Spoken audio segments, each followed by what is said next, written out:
Hey class, we're going to focus on the embryonic stages in this recording. So as we look at this embryonic stage, this is going to be defined as when we have all three germ layers present, and that's usually going to be about day 16 after conception. And at this embryonic stage, we have the formation of the placenta. Our placenta begins to form. And it's not going to be there right away, but eventually, as it's growing larger and larger, it becomes the primary source of nutrition for the embryo. We're also going to have organogenesis. Genesis meaning creation of. What's being created? Organs! Your heart, your lungs, your liver, lots of different organs are going to form from the different germ layers. And these organs are going to be present at a very rudimentary state at 8 weeks. And at that 8-week period of time, we now are going to recategorize the embryo as a fetus. It's just a nice dividing line in terms of when this 8 weeks is going to happen. Now, as we look at this process of embryonic folding and organogenesis, we need to start off with our embryo. As an embryo, we look at the embryo at the beginning, it's a flat disc pretty early on. And it's going to be slightly convoluted. Here is what an embryo looks like about 21 days after conception. So for a frame of reference, conception is typically on the second week of the menstrual cycle, at day 14 of the menstrual cycle. So this at 21 days after conception, this is at about 1 week after the woman would have expected her next period to have formed. So at this point in time, there's usually a, I think I'm pregnant, I'm not 100% sure I'm pregnant kind of thought going through the woman's mind because the period is going to be about a week late at this point when this is happening. And we have an embryonic stalk that is formed, and that embryonic stalk is going to connect to a yolk sac, and that yolk sac is going to provide early nutrition early on. We also are going to have the amnion, which is going to lead to the amniotic sac has formed, and we have the ectoderm right here that has folded over. And if we're that's a longitudinal section. If we were to look at a cross section, you could see the mesoderm in red and the ectoderm on top in blue right there. So we are already getting the neural groove formation during that 3rd week post-conception. So to put this in perspective, this neural groove leads to the development of the central nervous system. So if the woman isn't 100% sure if she's pregnant yet, she may be drinking alcohol at this point in time and causing a lot of damage to the nervous system at this point in time before she even knows that she's pregnant. And this neural groove, if you look at a photograph here, is present right there. And to give you a frame of reference and size, this embryo is approximately 2 millimeters or 0.2 of a centimeter in length. And then at the 20 to 24 day mark, we are now going to have directionality. So we are now going to have the head forming on this end, and we're going to have the butt, the posterior form on that end.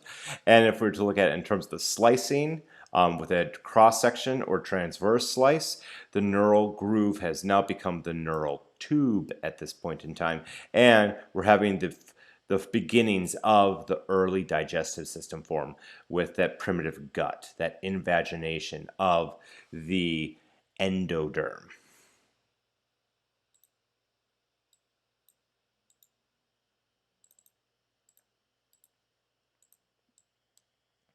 So as we proceed to day 28, so this is 4 weeks post-conception, we now have the entire surface of the embryo covered with the ectoderm, and that ectoderm will form into the epidermis, the skin of the future human. And as we look at the mesoderm, that middle germ layer represented in red down here, that mesoderm is going to split into 2 layers. One of the layers will adhere to the ectoderm, one will adhere to the endoderm.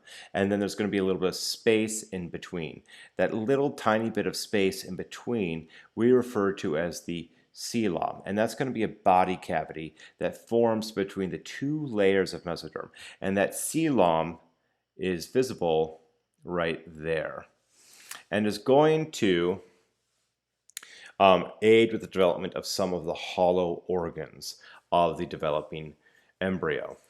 In terms of an actual photograph, we now are much larger. So at 21 days, we are at the entire size was 2/10 of a centimeter. Now, as we're looking at the entire size, at the 28-day mark. So over the course of 1 week, 7 days, we've gone from 2/10 of a centimeter all the way up to approximately 7/10 of a centimeter. So we've had over a doubling in diameter over a 1 week period of time.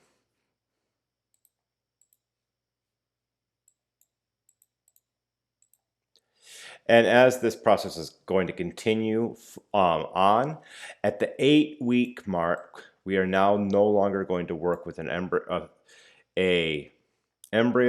and we now are going to be working with a fetus. So at the 7-week mark, we now are going to see the development of the ear, the eye, the arms, the legs. We have the spine forming over here.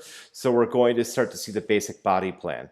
And then from, at the 7-week mark, I still think we look like aliens from Mars. It doesn't look very human to me yet. But from 7 weeks to 8 weeks, there's a dramatic change. And all of a sudden, it looks a heck of a lot more human when you look at that. And as we look at that ectoderm, that germ layer, the ectoderm, is going to form the epidermis, the nervous system, lens and cornea of the eye, the internal ear.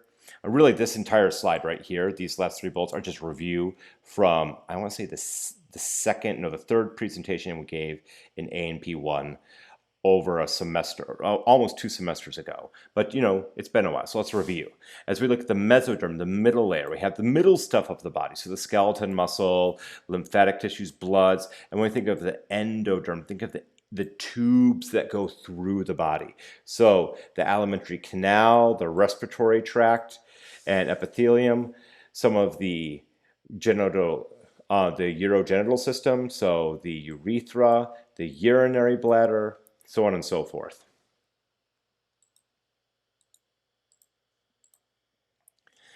As we look at these embryonic membranes that are still forming early on, we're going to need to have some accessory structures outside of the embryo.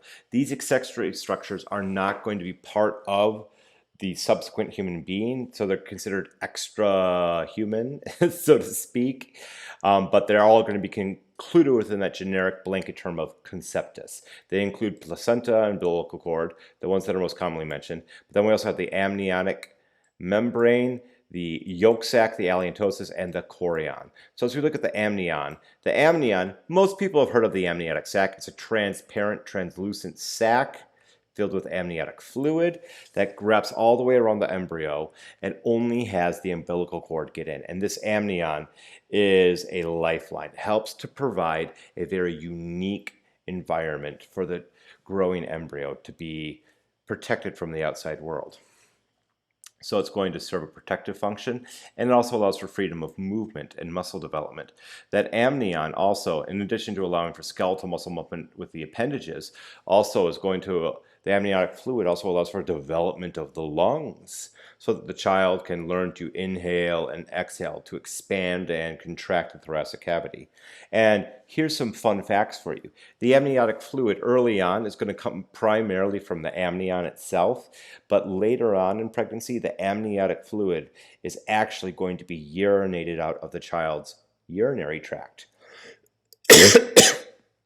Because the child is constantly getting liquid and nutrients from mom, processes them, makes waste products, and then urinates out those waste products to add to the volume of amniotic fluid within the amniotic sac. Bet you didn't know that one. We spent about the last trimester of our pregnancy swimming in our own urine, aka the amniotic fluid. Now, as we look at that amniotic fluid, I got ahead of myself here. It's going to be formed from the urination, from the urine from the fetus.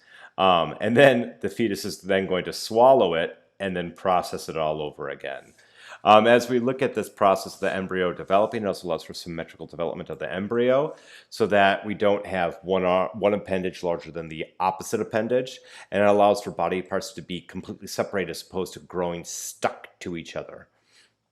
As we look at the amnion at full term, the amniotic fluid, I should say, is approximately 1 liter or a quarter gallon of fluid.